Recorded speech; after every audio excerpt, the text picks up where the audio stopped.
Kaibigan, isang kagalakan na makakasama ka namin dito sa programang Oras ng Pag-aaral, Hope Channel North Philippines. Isang pag-aaral sa salita ng Diyos na magbibigay sa iyo ng kapanatagan ng iyong puso. Pagkakaroon ng masayang paglilingkod sa kanyang banal na gawain at patuloy na pagkakaroon ng tunay na pag-asa ng kaligtasan mula sa ating Panginoong Hesus. Ito po ang iyong lingkod, Pastor Ray Urbi, bilang facilitator sa ating pag-aaral ngayong oras na ito.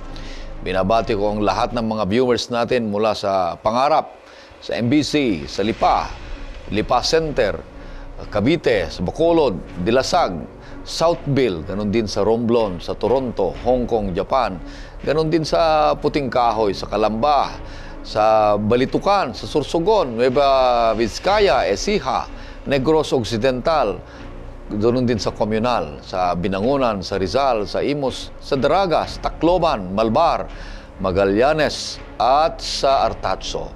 At sa lahat ng mga hindi ko pa nabanggit, kaibigan, pagpapalain ka ng ating Panginoon Diyos na may-ari ng ating buhay. Maraming salamat sa mga masisipag na nagsusulat dyan sa comment section at ibinabahagi ang programang ito. At dito natin nakikita kung saan nakakarating ang programang ito at nilalike namin yan at binabasa halos lahat. At ito'y nagpapahiwatig na kayo ay patuloy na susubaybay at ipinapanalangin namin ang bawat isa sa inyo. So ang ating mga kasama pa rin dito sa ating studio ay si Pastor Ray Salo. Siya po ang ating Behavioral Formation Officer ng Manila Adventist College. At ganun din siya ang Executive Director ng Asia Association of Clinical Pastoral Education. Kumusta kayo, Pastor Salo? Mabuti naman po, Pastor Orbe. Isang pagbati po mula sa opisina ng Behavioral Formation Office ng Manila Adventist College at ng Asia Association for Clinical Pastoral Education. Sa ating pagpapatuloy, kaibigan, nais kitang niyahan sa isang panalangin. O Panginoon Diyos, sa maraming banal, buklatin namin ang iyong ginintuang mga salita na ito'y nagbibigay sa amin ng kapanatagan at kasiyahan at patuloy na isinasa kabuhayan. Gagawa ng paraan para maihanda ang aming buhay sa malapit na padating ng aming Panginoong Hesus. Kaya Panginoon Diyos, pagpapalain niyo ang aming pag-aaral, nawa po ang kasiyahan kami ng Banal na Espiritu at maunawaan namin ang aming pag-aaralan sa oras na ito. Patawarin kami, Panginoon Diyos, sa aming kasalanan. Ito hilin namin sa pangalan ng aming Panginoong Hesus. Amen. Ang patuloy na ating pinapag-aralan ngayong trimestre mula pa Oktubre hanggang sa Disyembre ay may mga tema sa Ebanghelyo ni Juan. Dito natin maunawaan kung sino ang ating Panginoong Hesus sa aklat ni Apostol Juan. Kung ano ang kanyang mga turo, ano ang kanyang mga himalang ginagawa o ginawa na nagpapatutuo na siya ang tunay na anak ng Diyos at ano ang kanyang mga aral tungkol sa kaligtasan na may kaugnayan sa kaharian ng Diyos. Subaybayan mo ito, kaibigan, sapagkat ito'y nagpapakilala sa iyo ng lubusan ang ating Panginoong Hesus sapagkat siya ay malapit ng darating. Ang pangwalong paksa na papag-aralan natin ngayong linggo ay may pamagat na pagtupad sa mga propesiya ng lumang tipan. At ang talatang sa uluhin ay matatagpuan sa Juan 5:36. Ito pong sinasabi. Subalit mayroon akong patutuo na lalong dakila kaysa kay Juan. Ang mga gawaing ibinigay sa akin ng Ama upang ganapin. Ang mga gawaing ito na aking ginagawa ay nagpatutuo tungkol sa akin na ako'y sinugo ng Ama. Napakaganda ang layunin nito. At ang kabuuan ng ating leksyon ay tatalakayin natin sa 3 punto lamang. At ang 3 punto ay mag-uumpisa ng 3 W. At ito ay confirming works. Ang pangalawa ay compelling witnesses. At ang pangatlo ay critical wrongdoers. Ito ay ipapaniwalag sa atin ni Pastor Salo. Ang unang punto, confirming works. Kung ano yung mga gawa na nagpapatunay, na nagpapahiwatig patungkol sa ating Panginoong Hesus. Pastor Salo. Dito tayo, Pastor, sa unang punto. Ating inanyahan na ating mga taga-subaybay, tagapakinig na buklatin ang ating banal na kasulatan sa Isaiah 35, mga talatang 5 hanggang 6. At ating ikukunik yan sa talata na binabanggit ni Juan sa Juan 10:38. Pakibasa po, Pastor. Ano ang sabi? Kung magkagayoy, mamumulat ang mga mata ng bulag at ang mga tainga ng bingi ay mabubuksan. Kung magkagayoy, lulukso ang pilay na parang usa at ang dila ng pipi ay aawit sa kagalakan sapagkat sa ilang ay bubukal ang tubig at batis sa disyerto. Pag sinabing ilang bubukal ang tubig, yan yung pag-asa because water symbolize life. Now, ikukunik natin yan, Pastor, sa sinasabi ni Juan. Ibig sabihin, mga taga-subaybay, mga kaibigan, na mula pa doon sa Old Testament, nakahula na ang mga gagawin ng ating Panginoon Hesus. Now, dito tayo sa sinasabi ni Juan, sa Juan 10:38, anong sabi niya? Subalit ang ginagawa ko kahit hindi kayo sumampalataya sa akin, ay sumampalataya kayo sa mga gawa upang inyong malaman at maunawaan na ang Ama ay nasa akin at ako'y nasa Ama. So, titingnan natin dito, mga taga-subaybay. Confirming works. Lahat na ginawa ng ating Panginoong Hesus ay nasa hula na mula pa doon sa lumang tipan. Walang ni isa na ginawa or nagawa ang ating Panginoon Hesus na wala sa hula sa lumang tipan. Kaya nga ang sabi niya, kung hindi man kayo maniniwala sa akin bilang person or bilang persona, tingnan nyo nga ang aking mga ginagawa. Ang meaning nito, mga kaibigan, healing the sick, liberty to the oppressed, at raising the dead, light to those in darkness, and everything was already identified sa Old Testament pa lang. Nung binasa natin kanina, sa Old Testament pa lang hinulaan na ito ang kanyang gagawin. Kaya nga, mas maganda sana na pick up na yun ng mga, especially sa mga teacher of the law. Dahil nag-aral sila ng prophecy, pero hindi pa rin nila yun na pick up. Now, pangalawang punto rito sa unang punto. I-review ko lang ng konti.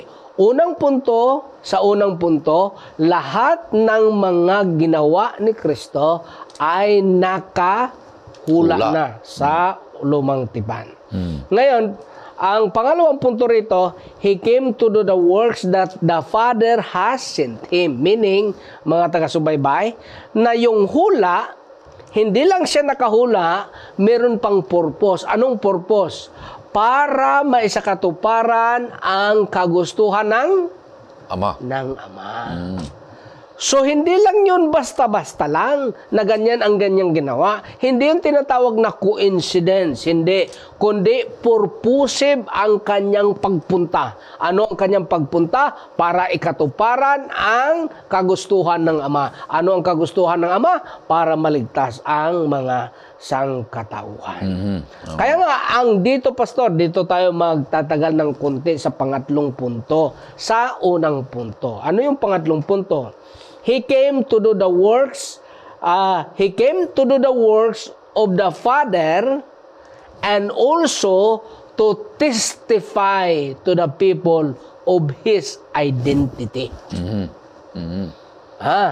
Hindi lang siya gagawa ng gawa, kundi siya ay nagpapatunay. Nagpapatunay siya na siya nga ang sinugo ng Ama. Marami kasi ngayon sa kapanahon na natin sila daw ang appointed son of God. At sila daw ang Diyos. Aba, mahirap yun, Pastor. Kristo. Mahirap yun. Sapagkat ang banal na kasulatan nagpapaliwanag na mula sa mga propesiya at na-confirm din sa history na ang ating Panginoon lamang ang tawag dyan sa Greek, monogenes. Ano ang ibig sabihin ng monogenes? Bugtong. Pag sinabi bang bugtong, may kasunod pa, Pastor? Wala na. Wala na. Kaisa-isa yan. Kaisa-isa yan. Kapag sa iba yan nakasunod, hindi na bugtong. Bugtong talaga. Ibig sabihin, nag-iisa. The only begotten, monogenes, Walang katulad. distinguished. Walang katulad. Kaya yung mga umaangkin ay hindi talaga genuine pala. Hindi yan genuine. Bakit? Bugtong nga eh. Bugtong nga siya. Bakit? Sa lahat kasi na naging tao o ipanganak bilang tao, mula kay Adan hanggang sa kapanahonan ng ating Panginoon Hesus, hanggang sa ngayon, walang dumaan sa the same na proseso sa ating Panginoon Hesus. Not even Adam. Bakit? Si Adam kasi, Pastor, is a composition of alabok plus breath of life. Meron siyang komposisyon. Ngayon, ang ating mga ipinanganak na bata is always a combination of sperm cell from the father and egg cell from the mother. Yan ang combination. Ngayon, ang ating Panginoon Hesus, hindi ganyan ang combination. Ano ang combination niya? Immaculate Conception. Wala nang dumaan pa sa ganon, Pastor. At mga taga-subaybay. Kaya bugtong siya. Ang proseso dumaan sa pagiging tao, 9 na buwan siyang pinagbubuntis, pero yung pagbuo sa kanya is Immaculate Conception. Kaya nga bugtong talaga siya. So itong ginagawa niya ay nagpapatunay na yung sinasabi sa Old Testament nagagawa ng mga ganito nung binasa natin kanina sa Isaiah ay isa lang ang makakagawa nito na fulfillment ng prophecy. May mga nakakagawa rin. May nakakagawa din. Bakit? Ay si Satanas pwede rin gumawa ng milagro. Yung una nating mga paksa sa previous lesson. Pero hindi sila yung fulfillment ng prophecy ng Old Testament. Sapagkat isa lang ang makakapulfill nito. Sino lang? Si Kristo lang. Sapagkat siya ang bigatin. Ano daw? Kaya ang sinabi niya sa mga Parisiyo, sa mga hindi naniniwala, ay kung hindi kayo maniwala sa akin, tingnan niyo yung aking mga ginawa. Ito yung mga ebidensya. Ibig sabihin ni Kristo, hindi ba ninyo naaral to? Hindi ba ninyo nabasa to? Hindi ba ninyo naaral to sa mga Old Testament prophecy? Di ba kayo yung doctors of the law? Kayo nagturo sa tuwing Saturday sa sinagoga. Kayo yung nag-i-educate sa mga tao. Hindi nyo ba to naaral? Ano yun? Yun bang nakakalakad ang lumpo? Yun bang nakakakita ang bulag? Yun bang nakapagsalita ang pipi? Among others. Hindi nyo ba to naaral?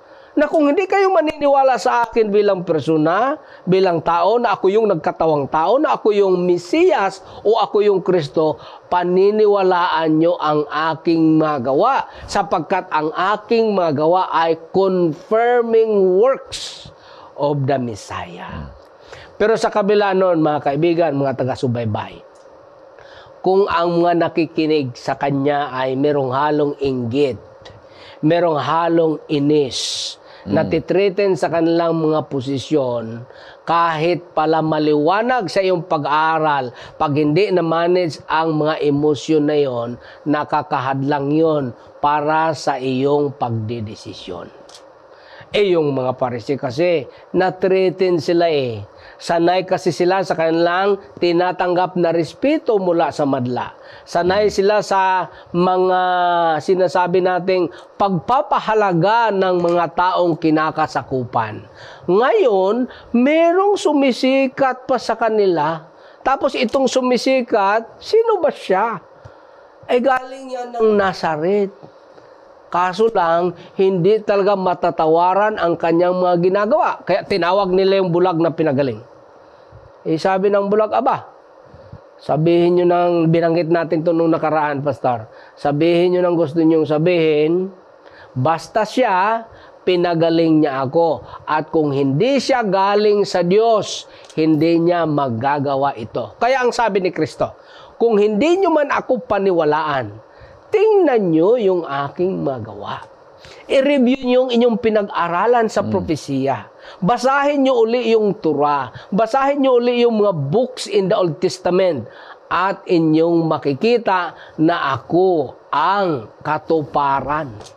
Ako ang katuparan. Kaya mga kaibigan, mga kapatid, mga taga-subaybay, wala kahit isang ginawa ang Diyos na hindi katuparan sa propesiya.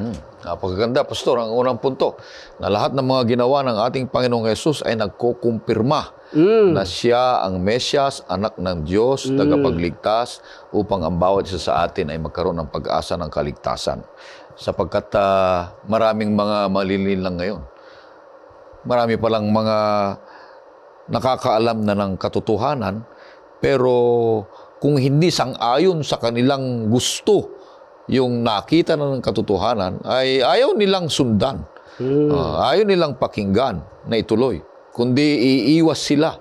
Gagawa sila ng gusto nilang sang-ayon doon sa gusto nila. Kasi mas madali, mas maayos ito at nakasanayan na. Sanay na. Oo.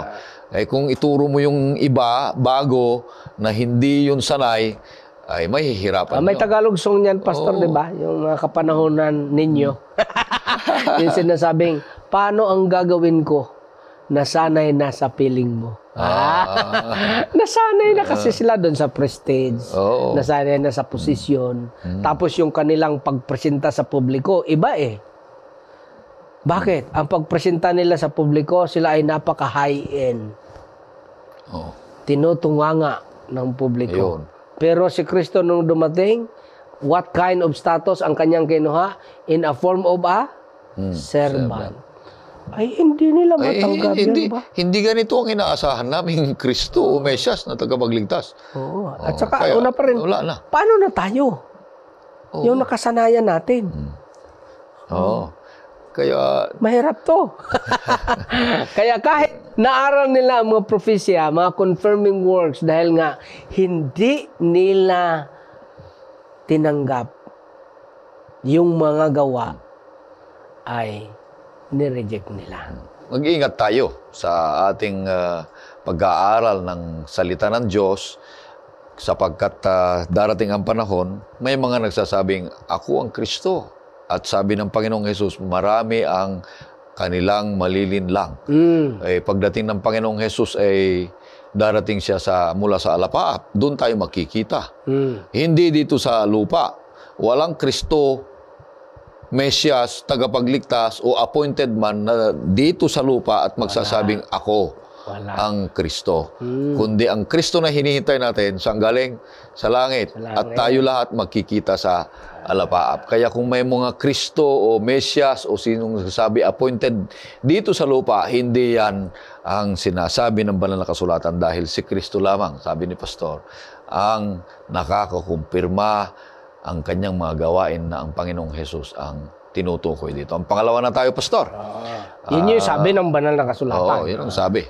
Sige. At ang pangalawa ay compelling witnesses, yung nagpapalakas at mahihila ka na mga saksi.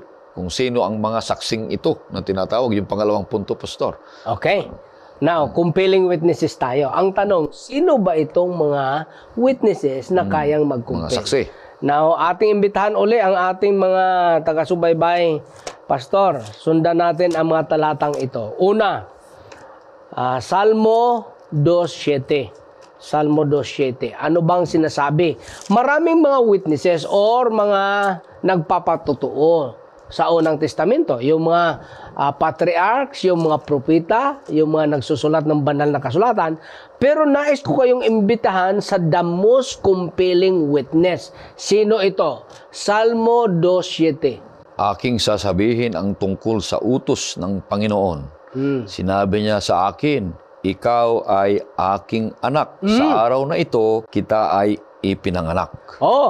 Ang pinaka-credible witness, Pastor, ang mga taga-subaybay, kundi ang Diyos mismo. Na Ama. Now, ngayon ang tanong, meron ba yang confirmation sa New Testament? Basahin natin, Mateo 3:17.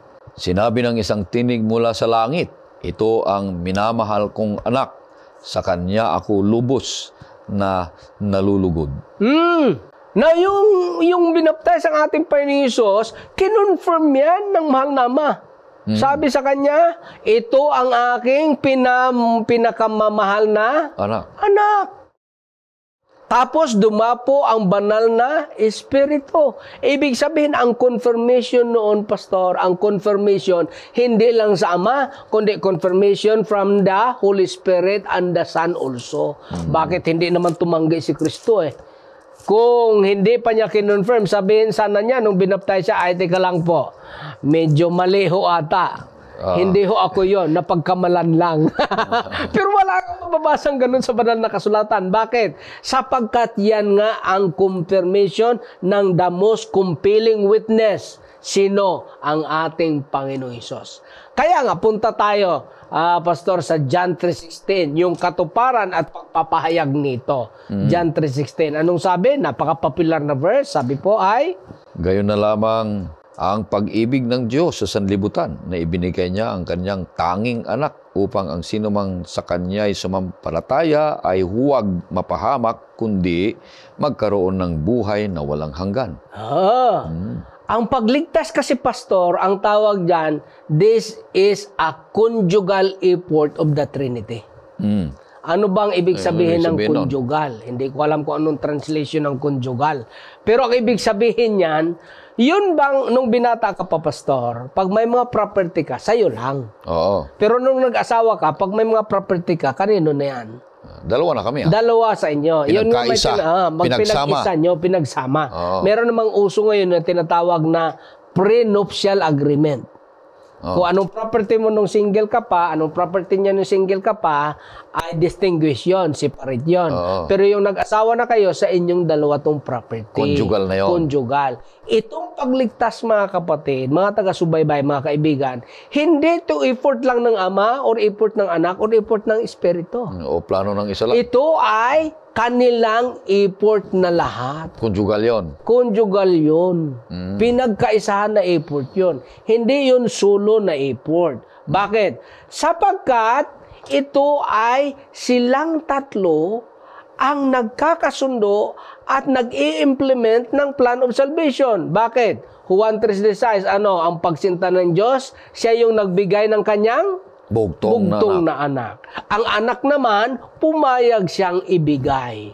Nag-volunteer siya. Sino naman ang nag-strengthen ng anak? Matthew chapter 2, makikita natin dyan na nung nanglulupay-pay si Jesus, pinalakas siya ng Espiritu. At kung tayo naman ay manglulupay-pay, mula nung ating napag-aralan, na ang banal na Espiritu ang magpapalakas sa atin. Kaya mga kapatid, sa kapanahunan ngayon, mga kaibigan, mga taga-subaybay, ang ating Panginoon ay sila pa rin ang nagsusustain sa atin. Kaya, ang declaration ng ating Panginoon Hesus, punta tayo, Juan 14:6. Ano ang sabi niya dyan, Pastor? Sinabi sa kanya ni Jesus, ako ang daan. Siya ang daan. At ang katotohanan. Ang katotohanan. At ang buhay. At ang buhay. Sino man ay hindi makakarating sa Ama, kundi sa pamamagitan ko. Exclusive yan, Pastor. Exclusive claim ang tawag dyan. Exclusive. Ibig sabihin, wala nang meron pang karapatan.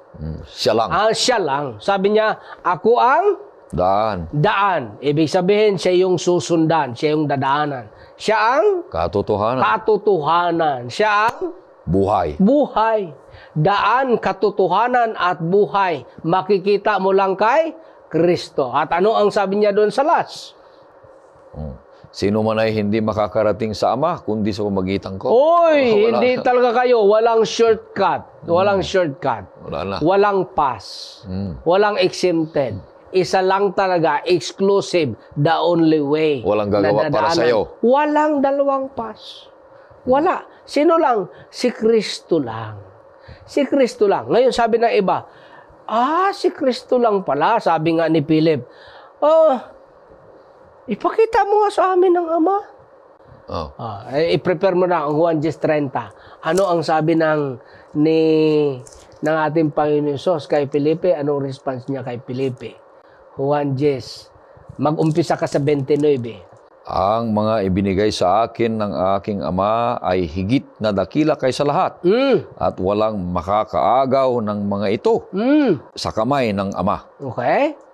Ako at ang Ama ay iisa. Oh, sabi niya, Felipe, tagal, kung babasahin mo yung narrative niyan, gusto kasi nag-request si Felipe makita ang ama. Pero sabi niya, Felipe, ang tagal na natin magkasama. Ang ibinigay sa akin ng ama, hindi yan makukuha ng kahit kanino man. Bakit? Ako nga at yung ama ay Iisa. iisa. Kung Hindi nakita niya mo na sinabi ako, dyan, ito, magandang makita natin to mga kapatid, ha? Ako at ang aking ama, pakibasa mo, Pastor, emphasize ko lang dyan ng malinaw. Ako at ang ama ay iisa. Iba yung isa, iba yung iisa. Mm. Hindi sinabi ng ating Panginoon, ako at aking ama ay isa. Kundi anong sabi niya? Iisa. Iisa. Matthew chapter 19 verse 6. Ikumpara lang natin, Pastor. Pakibasa mo. Matthew chapter 19 verse 6. Ang kaibahan ng isa at kaibahan ng iisa. Kailangan makita natin to, mga minamahal na taga-subaybay. Anong sabi? Kaya hindi na sila dalawa, kundi isang laman. Ang pinagsama nga ng Diyos ay huwag papaghiwalayin ng tao. Ang explanation na tumutukoy dun sa mag-asawa. Hindi na sila dalawa, kundi isang... Laman. Ay, isa lang ba talaga sila as a person? Mag-asawa? Isa lang ba kayo? Hindi, dalawa kami. Kaya nga ang sabi dyan, isang laman, sa ibang translation, iisa. Sabi ng ating Panginoon Hesus, ako at ang ama ay iisa. Pero hindi niya sinabing isa lang. Oo. Iisa. Bakit nga? Sapagkat, yung binasa natin nung nakaraan, Kolosas 2, 9 at 10, ang ating Panginoong Hesus ang nagpapakita ng imahe ng Diyos na hindi nakikita. Sige daw, i-review daw natin yan, Pastor. Kolosas 2, punta ka sa 10. At kayo'y napuspos sa Kanya na siyang ulo ng lahat ng pamunuan at kapangyarihan. Sa Kanya ay tinuli rin kayo ng pagtutuloy hindi gawa ng mga kamay sa magitan ng paghuhubad ng katawang laman sa pagtutuli ni Kristo. Sapagkat nga si Kristo, dito sa Kanya makikita ang katawang laman ng Diyos. Kaya nga ang sabi niya kay Felipe, ako at ang aking ama, iisa. Ang ama nag-witness tungkol kay Kristo. Pinaka-credible witness to. 9. Wala nang iba. 9, anong sabi? Sapagkat sa Kanya'y naninirahan ang buong kapuspusan ng pagka-Diyos sa katawan. Kapuspusan ng pagka-Diyos sa katawan. Kaya, kung gusto natin makita ang Diyos sa katawan, sabi niya kay Felipe, Tingnan mo si Jesus. ano ka ba, Felipe? Ang tagal na natin magkasama. Kung nakita mo ako, nakita mo na rin ang Ama. Kasi nga kami ay iisa. So mga kaibigan, dito Pastor, the most credible witness is the Father, the Son, and the Holy Spirit. Holy Spirit. Napakaganda. Isa na namang nagpapatunay na parang tayo'y compelling. Minsan ay yung salitang compelling ay parang negative na pipilitin ka. Pero hindi, kundi dahilan sa nakita mong katotohanan ay talagang naengganyo ka. Ang tawag nito, mapipilitan ka. Yan. Ay, explain ko lang, Pastor. Ano ba itong compelling? Yan kasi ay tinatawag na legal language. Meron kasing dalawa yan, Pastor. Tinatawag yan ng evidences at saka testimonial. Pag sinasabi mong evidences, yun yung mga dokumento. Ngayon, pagka-document, ano dapat? Kailangan authentic. Original. Dokumento yun. Real ang dokumento. May tatak. May tatak. Ngayon, paano naman ina-appreciate? Ang tawag nila dyan, appreciation of evidences. Paano ina-appreciate ang mga ebidensya?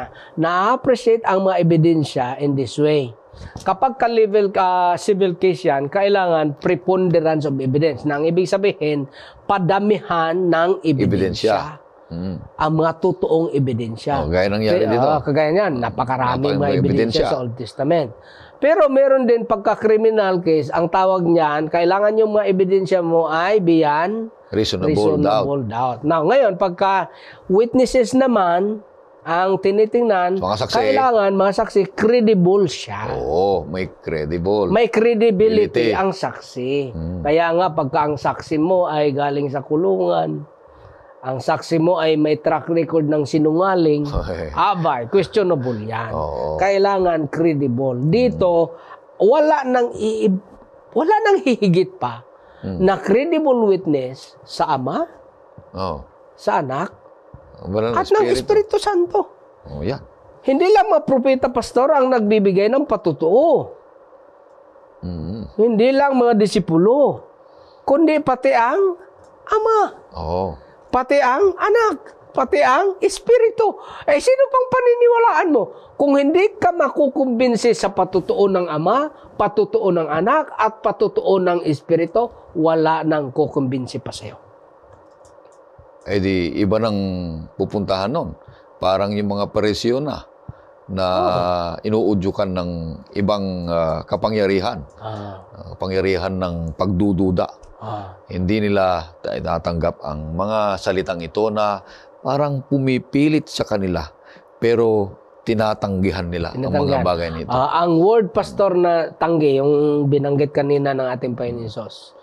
Sa English niya, rejected. Tinakwil. Oo. Now, pag tinakwil ba, ano bang implication niyan? Pag tinakwil ka, ano implication? Nagkaroon ka ng opportunity na mapakinggan. Oo. Hindi mo naman maitakwil ang isang bagay na hindi mo alam. Mahirap yun. Di ba? Ay, okay, hindi mo maitakwil ang isang bagay na hindi mo alam. Kaya ibig sabihin, tinakwil dahil alam nila. They were given opportunity to hear the truth. Kaya purihin ang Panginoon Diyos.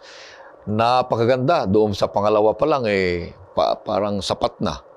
Na ito'y, ang ating title nito ay pagtupad sa mga propesiya sa Lumang Tipan. Nasa ang Lumang Tipan ay punong-puno ng mga propesiya patungkol sa ating Panginoong Hesus na siya nga ang tumupad ng lahat ng mga propesiya sa Lumang Tipan. Compare, napipilitan o kaya talagang Nagpipilit sa atin. Oo. Pero kahit pa man siya compelling lang, iba yung compelling, iba yung coercion. Oo. Yung coercion, yung talagang pinilit ka. Itong compelling, ang ibig sabihin nito, very strong evidence. Very strong. Maraming salamat. Ay yung pangatlo na punto, hindi lang yung unang punto, confirming works, yung mga gawa ng ating Panginoong Hesus, compelling witnesses, yung nagsasaksi ng Ama, Anak at ang Banal na Espiritu patungkol sa ating Panginoong Hesus. At ang pangatlo ay critical wrongdoers. Ano ibig sabihin nito, Pastor? Itong pangatlo naman, ito yung result, pastor. Ito yung resulta pag nagpapatuloy ka sa iyong rejection. Oo. Sa binanggit ko nga kanina, mga taga-subaybay, na ang ibig sabihin kapag ka ang isang tao ay nireject niya ang isang proposal, ang isang tao, or ang isang bagay, ibig sabihin, bago ka mag-reject, nagkakaroon ka ng opportunity to hear. To hear, Sa legal language yan, To binigyan ka ng opportunity, notice, and hearing. Halimbawa, ang isang abogado or isang may kaso, siya ay duda doon sa desisyon. Maggagawa siya ng isang motion, pastor. Ang tawag niyan, motion for reconsideration. Or i-deny ba yan or i-grant. Nagkaroon ng opportunity. Nireject nila Tingnan natin, pastor, ang Isaiah chapter 53 verse 3. Tapos ikukunik natin yan sa Juan 2:11 at 12. Siya'y hinamak at itinakwil ng mga tao. Isang taong nagdurusa at sanay sa kalungkutan. At gaya ng isa na pinagkublihan ng mukha ng mga tao. Siya'y hinamak at hindi natin siya pinahalagahan. Hinamak siya at hindi natin pinahalagaan. I-connect natin yan sa fulfillment niyan. Juan 1:11 at 12. Anong sabi? Siya'y naparito sa kanyang sariling tahanan at siya'y hindi tinanggap ng kanyang sariling bayan. Subalit ang lahat ng tumanggap sa kanya na sumampalataya sa kanyang pangalan ay kanyang pinagkalooban sila ng karapatan na maging anak ng Diyos. Napakaganda niyan, Pastor. Bakit? Pinapakita niyan ang offer at saka result. Ulitin ko ha. Pinapakita diyan ang offer at ang nag-offer at ang result. Ngayon, in-offer ng Diyos ang kanyang bugtong anak. In-offer niya. Hindi lang yun basta in-offer. Makikita mo yung ebidensya sa propesya. Makita mo rin yung ebidensya sa history in our part. Ngunit, merong opportunity ang inoferan. Anong tawag niyan? Pwede niyang tanggapin or pwede niyang tanggihan. Takwil. Oh, Or itakwil. Now, meron ding dalawang grupo dito. Ang mga religious leaders, anong ginawa nila? Tinanggihan. Tinanggihan nila. Itinakwil nila. After providing the opportunity to hear. Ngayon, meron namang tumanggap. Oh. Meron namang tumanggap. Hindi naman lahat busted ang buhay. Meron din namang tumanggap. Ngayon, anong effect, anong result nitong tumanggap? Ikumpara natin. Yung mga tumakwil o nagtakwil, sila ay mawawala. Tinakwil eh. Itong tumanggap, ano daw? Basahin mo daw ulit. Sinong tumanggap? Subalit ang lahat ng tumanggap sa Kanya na sumasampalataya sa Kanyang pangalan ay Kanyang pinagkalooban sila ng karapatan na maging mga anak ng Diyos. Dalawang requisite dyan, Pastor. Mahalaga ha? Silang tumanggap at sumasampalataya. Yun ang dalawang requisite. Laging may result yan. Pagka tinanggap mo, ang effect niyan, relasyon. Kapag sumasampalataya ka, ang effect niyan, patutunayan sa iyong mga gawa. Kasapagkat ang totoong nanampalataya may bunga. May bunga yan, mga minamahal. Ngayon, itong kalagayan, ang pinakamagandang effect, Pastor, na binabanggit dyan, yung tumanggap at sumasampalataya, maging ano daw? Karapatan na maging mga anak ng Diyos. Dito ko idiin, Pastor. Dito, bigyan natin ng mahaba-habang emphasis. Una, merong requisite. Anong requisite? Kailangan tanggapin mo. May relasyon dapat. Sa pamagitan ng Pagtanggap. tanggap. Pangalawa, sumasampalataya. Ngayon, pag sumasampalataya ka, may effect. Anong effect? Magkaroon ka ng karapatan. Rights yan, ha? Rights na ano? Na maging anak ng Diyos. Na-emphasize ko yan ng konti. Pagka ikaw ay legal na anak, marami kang karapatan. Anong karapatan mo bilang legal na anak? Ikaw ang tagapagmana ng property ng iyong ama. Ngayon, kung ikaw ay hindi legal or hindi ka nga anak, may karapatan ka ba? Sampid lang. Wala kang karapatan. Wala. Tayo talaga, wala talaga tayong karapatan. Sino lang may karapatan? Panginoong Si Kristo lang, sapagkat siya ay bilang anak bugtong monogenes. Pero binigyan tayo ng opportunity. Ano daw? May dalawang requisite. Magkaroon tayo ng karapatan na maging anak. Ibig sabihin, yung karapatan ng anak, maging karapatan din natin. Yung rights ng anak, maging rights din natin bilang mga anak ng Diyos kung tayo ay sumasampalataya sa Kanya. Pero kailanman, yung binigyan ng karapatan na maging anak, ay hindi talaga siya kagaya nung original na anak. Si Kristo, nag-iisa talaga siya. Tayo, kung manampalataya tayo, bibigyan tayo ng karapatan. Sapagkat originally, wala tayong karapatan. Sino lang? Si Kristo lang ang may karapatan. May privilege, may right. Kundi tayo, wala tayo ng ganung karapatan. Bakit? Ay nahulog nga tayo sa kasalanan eh. Pero ang kagandahan dito, mga kapatid, mga taga-subaybay, binigyan tayo ng karapatang maging anak ng Diyos. Maging tagapagmana ng kaharian. Well illustrated niya ng kwento ng prodigal son. Hindi lang yan prodigal son, kundi the loving Heavenly Father. Na para sa Ama, hindi mahalaga sa Kanya kung saan ka man nanggaling. Kaya ito'y pinapakita ni Juan. Hindi mahalaga para sa Ama kung ano ang iyong background, ano ang iyong pinanggalingan. Ang mahalaga sa Kanya, basta ikaw ay tanggapin mo ang Kanyang offer. Hindi opposite na kagaya ng ginawa ng mga eskriba at parisiyo. Ang ginawa nila ay critical wrongdoings. Ito yung opposite. Kapag hindi mo tanggapin at hindi ka manampalataya, ang maging opposite niyan, maging critical ka. In what way? Yung iyong mga wrongdoings. At ang resulta nga nito, dahil sa kanilang inggit, dahil sa kanilang pagkatreten, nag-imbento sila ng paraan, nag-imbita sila ng mga witnesses, ng mga false witnesses, para lang maihablan nila ang ating Panginoon Hesus. Sa Sanhedrin pa mismo. At ayaw naman nila maging responsable, ay dinala pa nila, noong nakaraang linggo, pinag-usapan natin, dinala nila doon sa gobernador na si Pilato.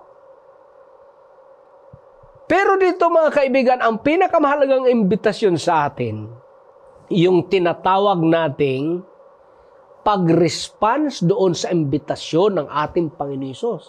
Ano ang imbitasyon niya? Ay, napakaliwanag po yan. Napakasikat na talata, Juan 3:16, inopera niya tayo. At ang binasa natin kanina sa aklat ng Juan 1:12, na pagka tayo ay tumanggap, magkaroon tayo ng karapatan na maging anak ng Diyos. Di ba? Napakasarap isipin. At lalo na, napakasarap matamasa at ma-experiensyan na tayo pala, pastor, kahit ganito lang ang itsura natin, anak pala ng Diyos. Kahit ganito lang ang kalagayan natin sa community, anak pala ng Diyos. Kahit ganito lang ang ating naabot sa buhay, anak pala ng Diyos. Meron pa bang hihigit pa sa pagiging anak ng Diyos? Bilang karapatan mo, wala nang hihigit pa. Kaya, mga taga-subaybay, kung sakali mang may mga pinagdaanan ka sa iyong buhay, kailangan lagi mong i-remind ang iyong sarili na ako ay anak ng Diyos. Ako ay binigyan niya ng karapatan sa pamamagitan ng aking pagtanggap sa kanyang inoffer na kaligtasan, at binigyan niya ako ng karapatang maging anak ng Diyos. Hindi ako madidepress sapagkat anak ako ng Diyos. Hindi ako mamroblema ng todo-todo sapagkat anak ako ng Diyos. Kahit ako'y iniwan ng, anong tawag ng mga kabataan? Ng jowa. Kahit ako iniwan ng nagmahal sa akin, anak pa rin ako ng Diyos. Kahit ako'y siniraan ng iba, anak pa rin ako ng Diyos. Kahit ako'y nagkamaliman, anak pa rin ako ng Diyos. At ang mahalaga sa Panginoon, walang kamalian na magawa ang tao para hindi kanya mahalin. Mahal ka pa rin ng Diyos. Paganda yung pangatlong punto, Pastor Salo. At ang magandang narinig ko doon ay tayo'y ibinilang na anak ng Diyos sa mamagitan kay Kristo Jesus. Yun ang sinabi ni San Pablo. Basahin nga natin yun dun sa Efeso 1:3-5.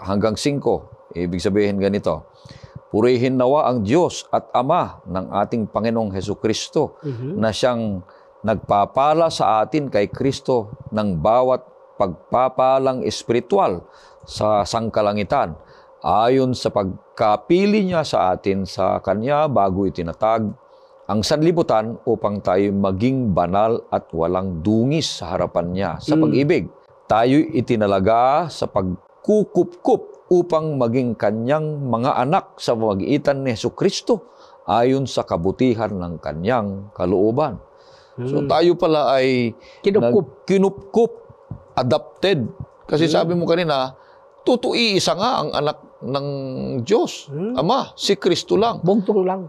Pero paano tayo naging anak din? Inadapt kasi. Inadapt tayo. Dito ang sinasabi, tayo'y kinupkup, pagkukupkup upang maging Kanyang mga anak sa pamamagitan ni Jesucristo. Nung nakupkup ka na, binigyan ka ng karapatan.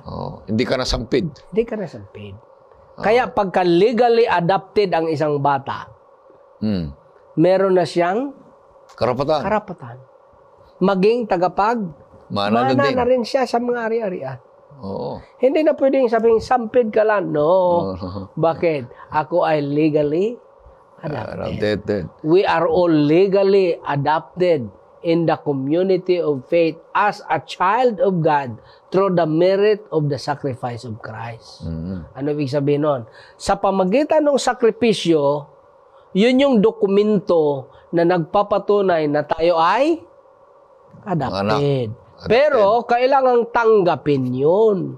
Kasi halimbawa, ako, in-adopt mo ako, pero sasabihin ko, may ebidensya na, pinakita, sabihin ko, hindi Hindi ako anak niyan. Tingnan mo nga ang itsura, layo-layo. At ayaw ko talaga. Ang binigay mo na mga pamana sa akin, tanggihan ko. May effect ba yung pamana sa akin? Wala na. Wala. Bakit nga? Kailangan kasing tanggapin. At magandang bagay ito na ang bawat isa sa atin ay tanggapin natin. Paniwalaan natin si Kristo na hindi lang siya tao, kundi siya ay Diyos. Hindi lang siya tao lang. Mismong ang mga alagad ay kumilala. Yun yung mga eyewitnesses. Tayo pa kaya na hindi nakakita. Ay, mismong ama nga eh. Tayo. At mismong si Kristo. At mismong ang banal na Espiritu. Nagpapatutuo sila. At yung mga tao na eyewitnesses, nagpapatutuo sila.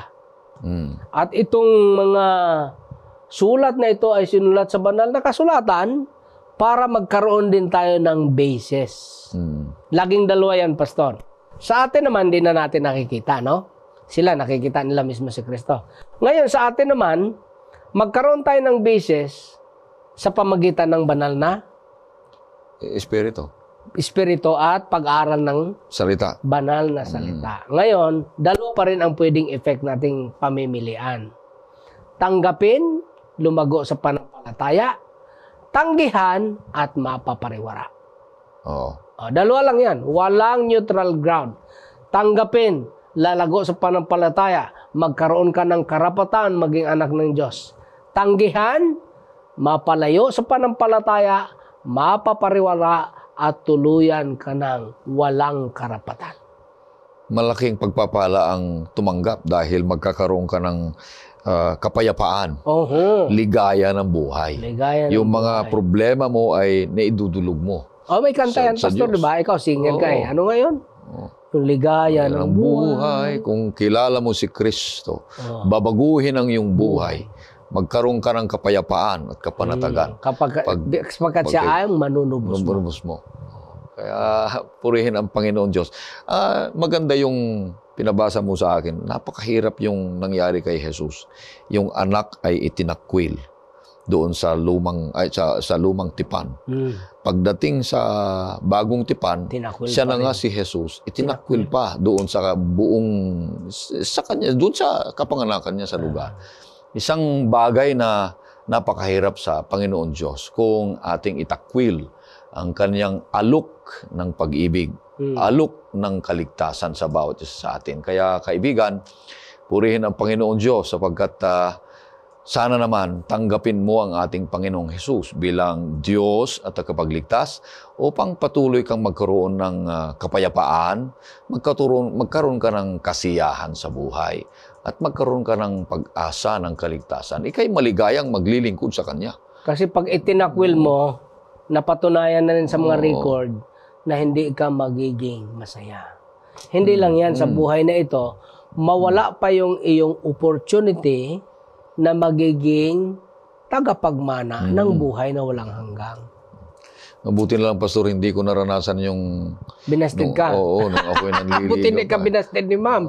Kasi kung binasted ka ay iba. Iba sana ng pangasawa. Bago mo pala mabasted, ay nag-alok ka ng pag-ibig. Nag-alok ka. Kasi hindi naman matawag na na-reject ka kung walang inalok. Okay. So, purihin ang Panginoon Diyos. Inalukan tayo ng tunay na pag-ibig, tunay na pag-asa, tunay na kapayapaan kay Panginoong Jesus nating hinihintay na sa Kanya pagdating ay iuwi tayo sa langit na bayan. Malaking pag-asa ito, kaibigan. Hindi ka magsisisi.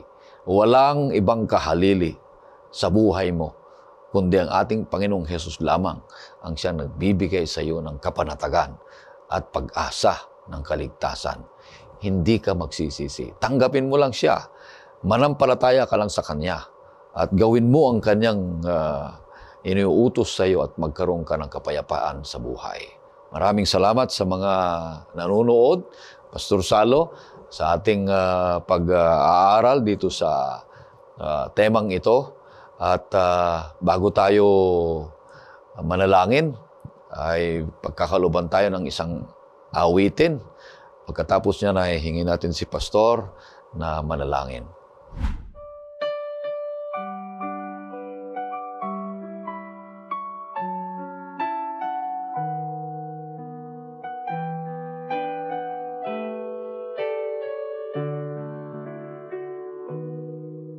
Saan ka nabubuhay, mahal na kaibigan? Sa Diyos ba o sa pansarili lamang? Saan ka patutungo, langit ba o impyerno? Isipin mo ito, kaibigan ko. Ngayon ang araw ng kaligtasan mo, kaibigan ko. Baka ang bukas ay di na darating. Buhay mo'y madaling lilipas at magwawakas. Kaligtasan ay nasa Diyos lamang. Ika'y naging tao, mahal na kaibigan, upang maglingkod sa Diyos lamang. Hanapin ang daan tungo sa kaligtasan, nang kamtan mo ang buhay na walang hanggan. Ngayon ang araw ng kaligtasan mo, kaibigan ko. Baka ang bukas ay di na darating.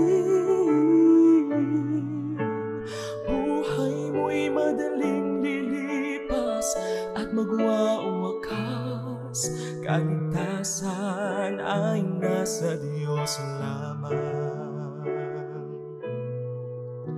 Magpasya ka ngayon habang may panahon. Alin ay pawiin mo ngayon. Huwag kang magpaligaw, huwag kang mag-alinlangan. Pinto ng iyong puso ay buksan. Ngayon ang araw ng kaligtasan mo, kaibigan ko. Baka ang bukas ay di na darating. Buhay mo'y madaling lilipas at magwawakas. Kaligtasan ay nasa Diyos lamang. Ngayon ang araw ng kaligtasan mo, kaibigan ko. Baka ang bukas ay di na darating. Buhay mo'y madaling lilipas at magwawakas.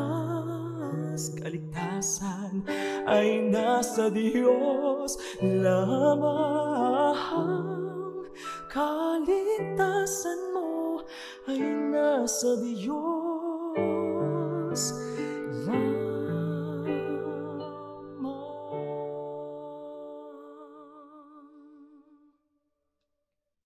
Manalangin po tayo.